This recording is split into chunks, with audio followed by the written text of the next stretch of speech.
organisasi bajingan. Tulis saja bajingan. Gus Dur kan tidak melihat. Dari mana dia bisa berkeyakinan? Kalau orang nggak melihat berkeyakinan. Gus Dur itu buta mata juga buta hati. Atasnamakan FPI itu dianggap tidak ada dan harus ditolak karena legal standingnya tidak ada.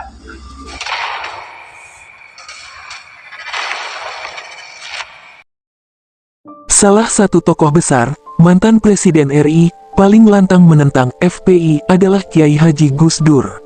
Cucu pendiri NU itu dalam salah satu ceramahnya pernah menyebut FPI sebagai ormas bajingan. Perseteruan Gus Dur dengan dedengkot FPI, Rizik Syihab, sangat masyhur. Menurut Rizik, ia berbeda pendapat dengan Gus Dur, diantaranya, dalam hal pluralisme dan liberalisme.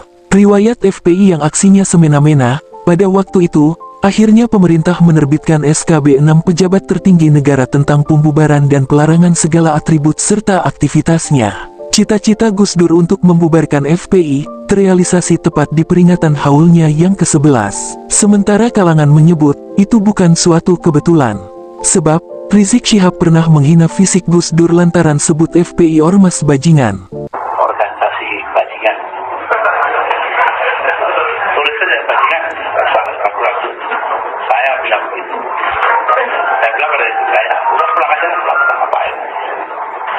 Nah, saya dengar Kiai Mama dari PKP Majalengka atau Jawa Barat atau DPP itu masuk rumah sakit gara-gara itu. Ya inilah, kalau yang pegang urusan itu penakut ya begini. Maksudnya kan dia ya, mau berabrik, malah tinggi saya untuk berabrik di sana. Ya nanti harus ditangkap semuanya sudah. Harus ragu-ragu. Nanti saja semuanya siapa yang mana itu. Apa itu demo-demo dan itu yang begituan tidak akan berusaha. Ya, Habib, kita konfirmasi sekali lagi, Habib. Tadi Gus Dur berkeyakinan bahwa itu telah dilakukan oleh FPI begitu karena ada sejumlah atribut. Ya, Gus Dur kan tidak melihat. Dari mana dia bisa berkeyakinan? Kalau orang nggak melihat berkeyakinan. Gus Dur itu buta mata juga buta hati. Ya, kalau orang dari FPI mana yang menggunakan baju dari FPI? Ya, Gus Dur melihat dari mana? Ya. Gus Dur itu buta matanya, buta hatinya. Ya, Habib, Anda kenapa begitu yakin bahwa yang melakukan kekerasan tersebut atau peristiwa tersebut itu bukan dari FPI?